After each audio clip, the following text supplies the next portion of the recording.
Salut à tous, bienvenue pour cette nouvelle vidéo, le débriefing de la 9e partie du championnat du monde qui oppose Magnus Carlsen à son challenger Jan Nepomniachtchi.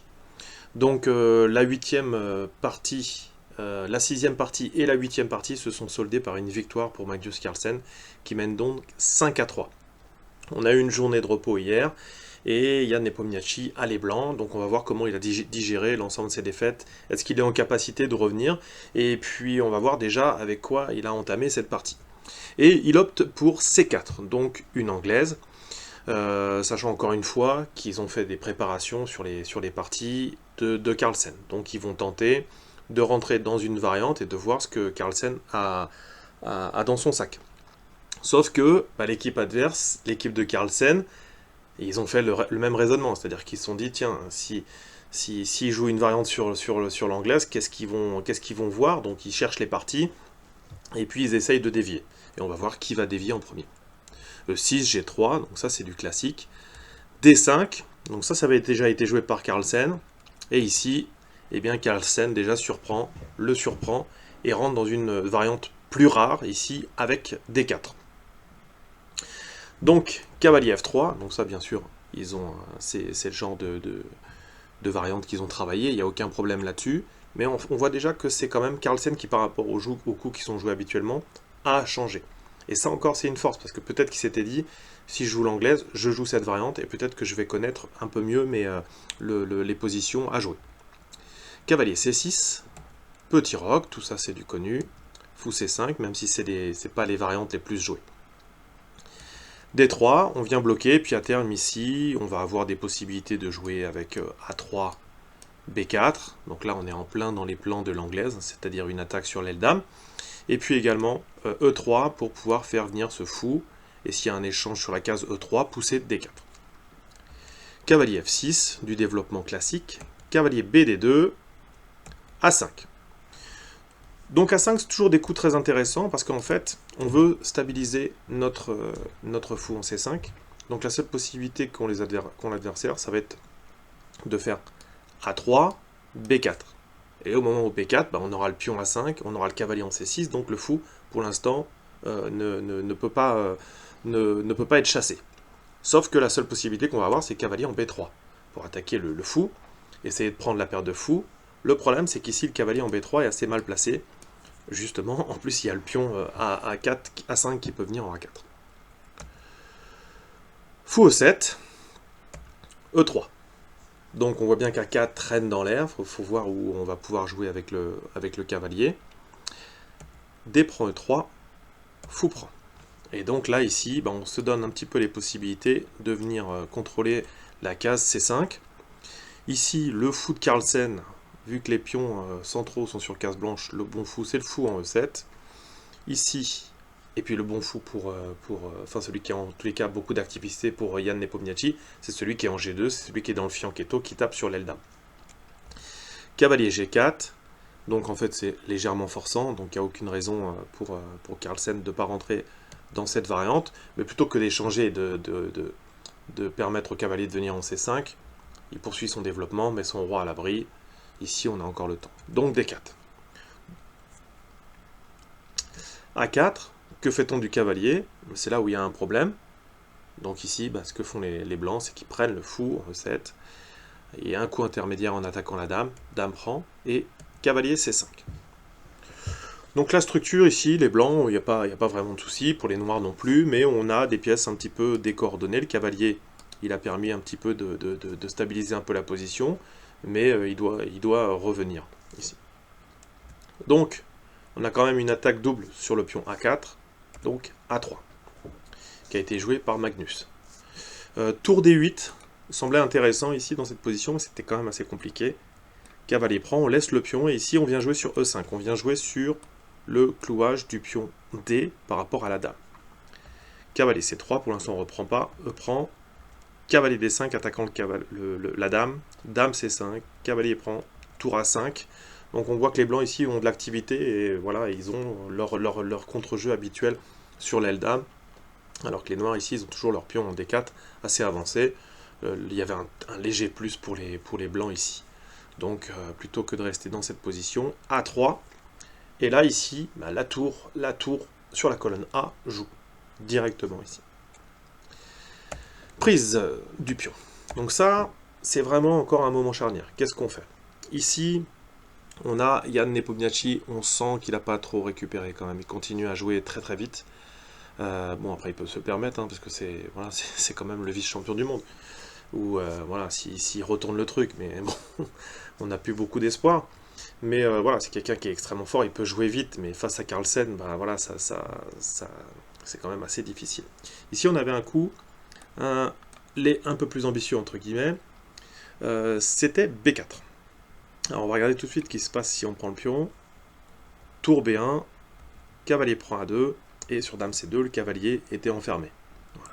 Et même s'il y a le pion A qui va très très vite, c'était pas possible de s'en sortir ici pour les noirs. La case A1 est très bien contrôlée, donc il n'y avait pas de possibilité. Donc sur B4, peut-être que les noirs avec tour D8, ici, avec la même idée que tout à l'heure, qu'on a vu le clouage. Tour E1, on a aussi un vis-à-vis avec la dame qui est pas bon, et là ici peut-être prise de cavalier. Là on avait B6, tour P4, avec une position plus facile à jouer avec un léger plus pour les blancs, mais on voit toutes les possibilités tactiques ici. Hein. On peut prendre, parce qu'ici on a une reprise, et une position voilà, qui était beaucoup plus compliquée, et bah, si on a un must-win pour Jan Nepomniachtchi, peut-être que c'était plus intéressant de rentrer dans ces positions un petit peu plus complexes. Donc ici il a opté plutôt que B4, ben, voilà, pour compliquer, il a plutôt opté pour prise ici. Tour D8, donc ça, ce coup traînait dans l'air, donc il n'y a aucun problème. Et là, on commence à voir quelques petits problèmes. Hein. Ici, par exemple, si on fait tour B1, eh bien, on va avoir cavalier D4 ici. Et bien sûr, le cavalier n'a plus son défenseur. Cavalier prend D4, dame prend C5. Il y a même du E5 avec le clouage, on va récupérer. Donc on voit qu'il y a quand même pas mal de tactiques qui traînent dans l'air. Donc cavalier B3, bah, retour du cavalier, on joue la même pièce. On vient contrôler la case D4 avec l'idée dans ce genre de position bah, de pousser D5. On a le fou qui travaille bien dans ce sens-là, la poussée des pions, la dame derrière, etc. Donc du coup, bah, Carlsen remobilise ses pièces. Il a la colonne A, le pion A3 c'est un fruit mûr qui va tomber, qui est attaqué 2 fois par la dame et la tour. Donc il va d'abord recentraliser son cavalier pour effectivement effectuer un contrôle supplémentaire de la case D5. Sachant qu'ici, qu'il faut bien comprendre qu'avec 2 points de plus, Carlsen, il ne va pas prendre de risque. Il va jouer position, tranquille, et puis si ça doit échanger et que ça doit faire nul, il prendra la nulle. Donc c'est vraiment à Jan de faire le travail ici. Dame à 3, dame, la prise ici avec tour 1 était quand même jouable avec une position, mais on se retrouve avec ce qu'on appelle des pions pendants, alors qui normalement donnent beaucoup d'activité. Ici, bah, les pièces ne sont pas vraiment orientées pour une attaque à l'aile roi, donc bon, voilà, ça fait une position à jouer à peu près équilibrée, mais pas vraiment de problème pour les noirs ici. Cavalier F6, tour 1, dame à 3, donc on a des positions quand même sensiblement similaires. Dame E2, H6, donc consolidation toujours de la position, hein, éviter des petits problèmes avec cavalier G5 éventuel et puis le contrôle, enfin une attaque de la case F7. Quand on a la batterie comme ça, ça peut toujours être un petit peu dangereux, des sacrifices. Bon, pour l'instant, il y a le fou qui défend, mais en tous les cas, c'est plus de la prophylaxie. H4, donc ça évite aussi les G5 sur le long terme. Fou D7, donc bah, mine de rien, c'est quand même le mauvais fou pour Carlsen, même si c'est lui qui l'a voulu, hein, c'est lui qui a forcé les échanges de son bon fou. Mais ici, il va venir en E8 et il va être très bien positionné, il va laisser la tour et puis contrôler le pion en F7. Cavalier E5, attaquant, donc voilà. Ça c'est vraiment un coup très intéressant. Le fou est mauvais, mais en tous les cas, il y a un gros travail défensif qui est intéressant. Donc ici, on a le pion qui est attaqué 2 fois, donc dame E3. Et finalement, la case G4 va pouvoir à un moment donné être délicate pour les blancs, parce que du coup, on aura la dame d'attaquer. Dame B4, tour E va en B1. Donc là, on a le vis-à-vis avec la dame, et ça encore correspond parfaitement au plan de l'anglaise, avec une attaque sur l'aile dame. Mais ici, il ne pouvait pas se permettre de prendre directement sur C6. Ça peut sembler intéressant ici en se disant, c'est bon, on a doublé les pions. Donc comme les noirs attaquent le pion, on va se dire tour E va en C1, mais ici avec tour A3, l'idée dame, tour A8, ici les noirs avaient des grosses compensations pour la mauvaise structure, le pion doublé, etc. Les pièces noires sont nettement plus actives que celles des blancs. Et c'est pas du tout ce qui était recherché par les blancs.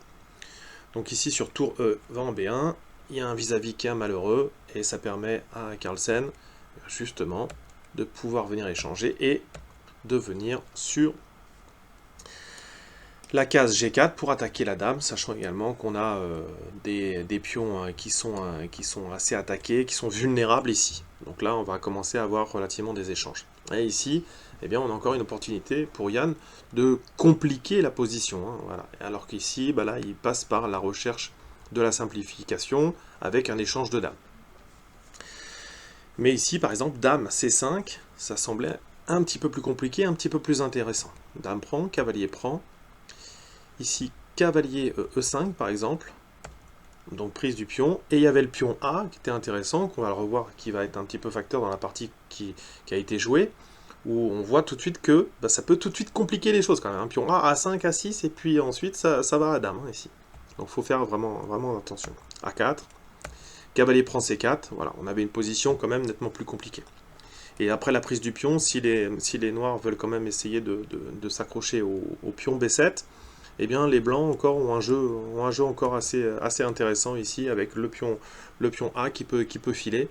Donc on avait une position beaucoup plus complexe ici dans cette position. Même si on voit qu'il y a des petits problèmes défensifs sur cette case, le pion A a de la vitesse quand même, et ça c'est toujours très intéressant. En tous les cas, on aura une position beaucoup plus déséquilibrée et beaucoup plus tendue pour les blancs.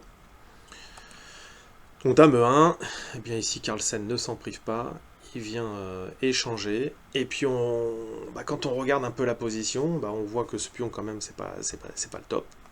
Ce pion ici, c'est pas le top, il avance, et puis le cavalier est bien défendu, et puis sur une attaque avec F3, on se laisse une possibilité de venir en H6. Donc ce coup H5, souvent, qui vient stabiliser un cavalier en G4, il a un double but. Hein, il vient consolider, et bien sûr, puis il laisse une case de fuite sur H6. Bon, si on n'a pas joué H7, on n'est pas obligé de le jouer initialement, mais en tous les cas, voilà, ça c'est quelque chose d'intéressant. Donc ici, Yann réagit bien, prend le pion. Voilà, donc du coup, ça compense, parce que lui est faible, mais en tous les cas, on a le pion A qui est toujours intéressant. Tour A va en A4. Et puis là, eh bien, on sent que il reste 1 heure à la pendule, à Yann. Il va jouer très vite, moins de 5 minutes pour jouer ce coup, qui est une gaffe monumentale ici. Il joue C5. Et en fait, ici, après C6, le fou est bloqué. Il n'y a plus de case de fuite. Alors on peut bien monter une attaque à l'aile dame pour les blancs, essayer de passer le pion A et de créer un peu de contre-jeu, mais en tous les cas, on a perdu une pièce nette ici. Et c'est dommage parce qu'ici, Yann avait possibilité, plutôt que de jouer C5, de jouer F3, cavalier H6, fou E4, on recentralise le fou, et il suit après, par exemple, hop, cette petite variante, on avait une position beaucoup plus intéressante à jouer, même si globalement les noirs sont très bien aussi dans cette position, une position équilibrée, en tous les cas où il y avait encore du jeu. Donc ici, voilà, on sent qu'il n'est pas du tout, voilà, il n'a pas digéré, il a 2 points de retard face au champion du monde, qui l'a surclassé sur plusieurs parties.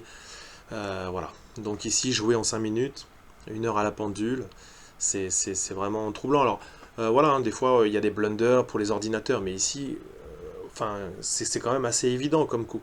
Il n'y a aucune menace directe sur les autres pièces, donc ici on a un enfermement de ce fou. Bon, même si il va activer, il va trouver le contre-jeu, voilà, mais bon, il dodelinait de la tête, de toute façon quand il est revenu ici c'était déjà compliqué. F3, cavalier H6, mais maintenant c'est trop tard. Tour E4, tour A7, et puis on vient faire l'attaque double sur le fou, et il va être cuit. Hein. Tour B4, tour B8, et A4. Donc tour prend, mais là pareil, encore un coup que je ne m'explique pas, enfin si je me l'explique, c'est qu'il a la tête dans le seau, c'est une évidence ici. Ici il est venu sur tour B6. Et donc du coup ça repère un autre pion. Alors peut-être que il s'est dit que ça allait laisser une possibilité de jouer A4 et puis peut-être de pousser le pion à un moment donné. Mais en tous les cas ici, on ne comprend pas vraiment tour B6 parce qu'ici sur la prise sur B7, prise, bah, il y a quand même un pion de plus. On revient, bon voilà. Et puis voilà, c'est une petite variante, mais voilà, on a toujours le pion A, il y a encore le pion C, donc on bloque, et puis le fou un petit peu bloqué, avec une position qui semble plus intéressante. Donc tour B6, eh bien prise, voilà. Donc là, effectivement, il y a des contre-jeux, il y a la case C5 disponible, mais bon. Cavalier F5, A5, la tour va en B8. Alors ici, effectivement, le cavalier bloque, mais le pion bloquait, donc on ne pouvait pas revenir tout de suite avec le fou. Donc après A6, ici, Carlsen a réfléchi pour prendre en G3, il faut juste vérifier quand même que le pion ne peut pas passer. Hein. Donc cavalier A4 joué par Yann, bien sûr. Sur A7, on met la tour en A8, et de toute manière, ici, une fois que le cavalier vient pour cette case-là, bah forcément on prend le pion. Donc ici, c'est pas possible. Et puis si le cavalier s'en va, par exemple, voilà, par ici, eh bien on va pousser le pion, et puis ensuite le fou va pouvoir venir défendre de toute façon la case de promotion. Donc il n'y avait aucun problème là-dessus. Donc ici, il a opté pour cavalier A4. C5, sacrifice du pion, il n'a pas de problème, et en plus il en a d'avance, et puis ensuite il prépare justement l'arrivée du fou sur C6. A7, tour D8, encore le plus précis, hein, voilà, pas faire l'andouille, hein. C'est ce que, en fait c'est ici ce qu'avait vu Yann pour continuer un petit peu à espérer. Ici une erreur du champion du monde, cavalier B6, voilà, et puis là bah, on peut pas enlever, sinon il y a une nouvelle dame, et puis ici c'était perdant. Donc on aurait été obligé de laisser la qualité, aller avec cavalier prend, donc voilà, c'était une catastrophe. Donc toujours être précis quand même. Donc, bien sûr, c'est ce qu'il avait vu quand il a joué cavalier prend G3, cavalier A4, et puis ici, il est venu en D8. Voilà, et là on ne peut pas pousser bien sûr. Et au moment où il y a par exemple cavalier C5, c'est ce qui a été joué par Yann, mais beaucoup ont posé la question de savoir pourquoi pas B6, et puis du coup on y est deux fois, parce qu'ici il y a trop de pions d'avance.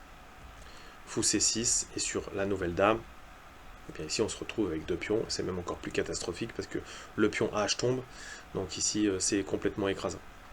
Deuxième attaque sur F5, si les blancs veulent défendre, dans tous les cas il va y avoir une double attaque ici dessus, donc c'était la catastrophe, cette position était complètement perdante. Donc il opte pour cavalier prend C5, tour A8, c'est le dernier coup qu'avait joué Carlsen. Il lui restait 1 minute 30 pour arriver aux 40 coups.